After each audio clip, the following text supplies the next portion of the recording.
بسم اللہ الرحمن الرحیم۔ الحمدللہ، اللہ اور اس کے رسول صلی اللہ علیہ وسلم کے فضل و کرم سے حضور شیخ الاسلام مقدس العالی کے اس بے بہا فیضان کے صدقے سے میں نے 4 دن کا وزٹ کیا منہاج القرآن انٹرنیشنل یونان کا۔ ایک انٹرنیشنل میلاد کانفرنس تھی، اس کے علاوہ ایک ورکر کنونشن۔ ان 4 دنوں میں جو کچھ میں نے دیکھا الحمدللہ بڑی خوشی ہوئی۔ یونان کے اندر ہمارے NDC، شورا، پیس انٹیگریشن، پیٹ، یوتھ لیگ، سارے فورمز مل کر بہت مثالی کام کر رہے ہیں، اور سب کی جو محبتیں اور والہانہ پن مجھے نظر آیا وہ اپنی مثال آپ تھا۔ ان کو اللہ تبارک و تعالیٰ نے خدمت میں بے مثال بنایا ہے، محبت اور عقیدت کے اظہار میں ان کو بے مثال بنایا ہے، اور پاکستان جیسا ماحول اور اپنائیت جو مجھے دیکھنے کو ملی، جس سمت بھی میں گیا اور جدھر بھی گیا، وہ میں ان کو مبارکباد پیش کرتا ہوں۔ اور یہاں کی ایک خاص بات یہ کہ یہاں انہوں نے صرف مجھے خطاب کے لیے نہیں بلایا۔ عام طور پر ہم جہاں کہیں جاتے ہیں تو جو مقصد اور مدعا ہوتا ہے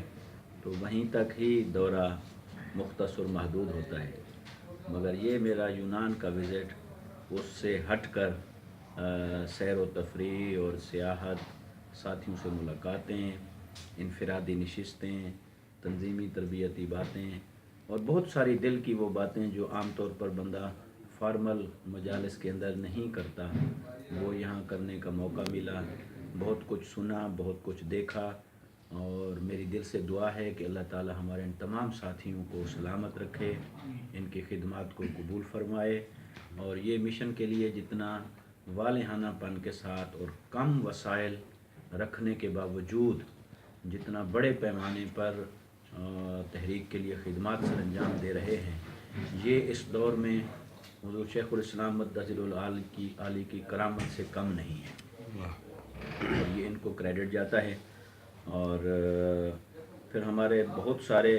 بھائیوں نے خواہش کا اظہار کیا اور گیٹ ٹوگیدر ہوتے رہے۔ میں ان سب کا فرداً شکریہ ادا کرتا ہوں، اور میں اس کو مجموعی طور پر یوں دیکھتا ہوں کہ یہ تحریکی اعتبار سے بھی ایک بھرپور وزٹ تھا، اور تبلیغی اور دعوتی اعتبار سے بھی ایک بھرپور دورہ تھا،